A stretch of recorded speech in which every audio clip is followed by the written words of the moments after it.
ऐसी कौन सी चीज है जिसमें चाहे आप जितना भी कुछ भरते जाओ, ठूसते जाओ, वो अपने अंदर कितना भी कुछ एडजस्ट और अकोमोडेट कर लेती है? रिडल है। इसके आंसर के लिए अगर आपने पूरा पोस्ट सुन लिया तो आपको पता चल ही जाएगा। पता चल जाए तो मुझे कमेंट्स में जरूर बताना, और ना भी पता चले तो भी बता देना।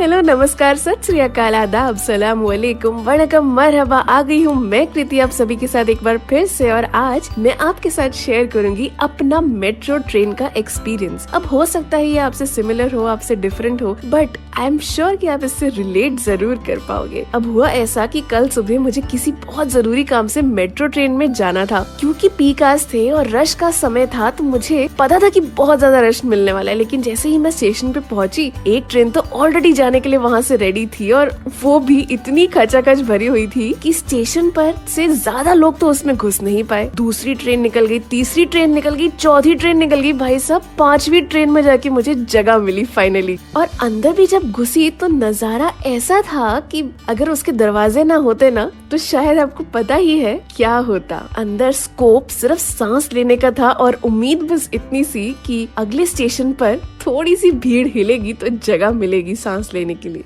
खैर, जैसे तैसे करके मैं अपने निर्धारित डेस्टिनेशन पर पहुंची, और पहुंचकर ऐसा एहसास हुआ कि जैसे मैं खुद जंग लड़कर आ रही हूँ। फिर जब दोपहर में मेरा काम खत्म हुआ तो मुझे उसी मेट्रो के रास्ते अपने घर तक जाना था। क्योंकि दोपहर का समय था और पीक टाइम नहीं था, तो मुझे पहले ही ट्रेन भी मिल गई और उसमें मुझे बैठने के लिए जगह भी मिल गई। बैठते ही मुझे पता चला भाई अंदर से मेट्रो ऐसी होती है। सांस लेने का स्कोप मिला। सामने दिखा कि भाई होर्डिंग्स भी है इसमें, और तो और ये तक सुनाई दिया कि अगला स्टेशन कौन सा है। मेट्रो के केवल अंदर का ही नहीं बल्कि बाहर का नजारा भी अब मैं देखने लगी थी, और देखते ही देखते मैं अपने थॉट्स में लॉस्ट हो गई। मुझे ऐसा लगा कि लाइफ में स्टॉप बोलना कितना जरूरी है ना, और केवल स्टॉप बोलना ही नहीं बल्कि बहुत फर्मली और सही समय पर बोलना कितना जरूरी है ना। अब एक बार बस जरा सा इमेजिन करके देखो कि मेट्रो के रश आवर्स को अगर हम थोड़ा सा मैनेज कर पाए तो, यानी ट्रेन के ओवरलोड होने से पहले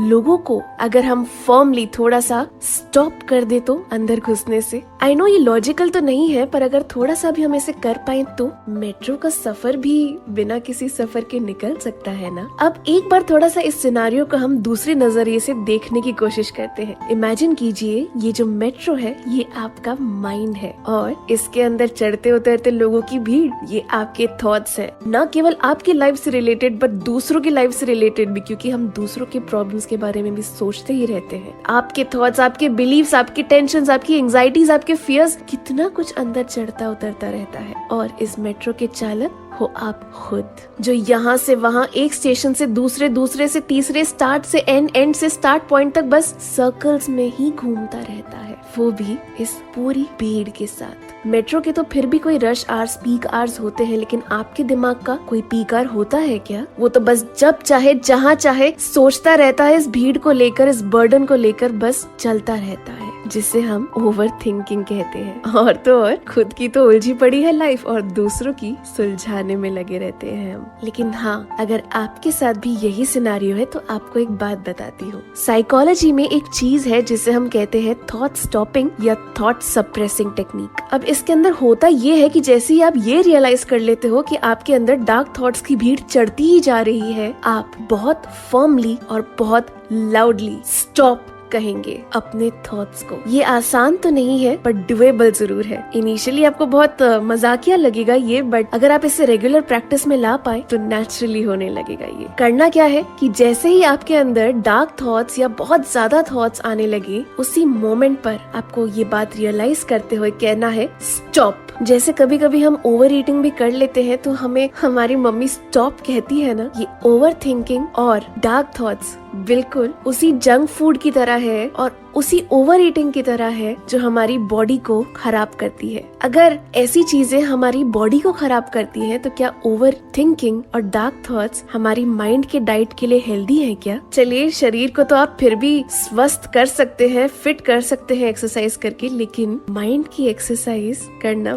बहुत मुश्किल है। वो अगर एक बार मोटा हो गया ना तो आपकी लाइफ की मेट्रो ना तो स्मूथली चल पाएगी और ना ही टेढ़ी मेढ़ी चल पाएगी। तो दीजिए अपने माइंड को एक हेल्दी डाइट ताकि आपकी मेट्रो भी चल सके वेरी लाइट। उससे होगा ये कि जब आप लाइट फील करोगे ना अपनी लाइफ में तो दूसरे जिनके बारे में आप इतना ज्यादा सोचते हो वो ऑटोमेटिकली असिस्ट हो जाएंगे। वो फ्लाइट्स की इंस्ट्रक्शंस में कहते हैं ना कि in case of an emergency do help yourselves before assisting others. इसी थॉट के साथ और इसी उम्मीद के साथ कि आप हमेशा हंसते रहेंगे, मुस्कुराते रहेंगे और अब से थोड़ा सा अपनी माइंड को थोड़ा हेल्दी डाइट देंगे, मैं कृति चलती हूँ, लेती हूँ आप सभी से विदा। लेकिन उससे पहले मैं थैंक यू कहना चाहूंगी अपने सभी लिसनर्स का, अपने सभी सब्सक्राइबर्स का। आपने मेरी लास्ट पोस्ट को बहुत ज्यादा पसंद भी किया, उसे शेयर भी किया। ऐसे ही मेरे चैनल को, मेरी पोस्ट को सपोर्ट करते रहिए और अपने प्यारे प्यारे फीडबैक्स और मैसेजेस मुझ तक पहुंचाते रहिए। तो जरूर बताइएगा कि आपको कैसी लगी ये पोस्ट। मिलते हैं फिर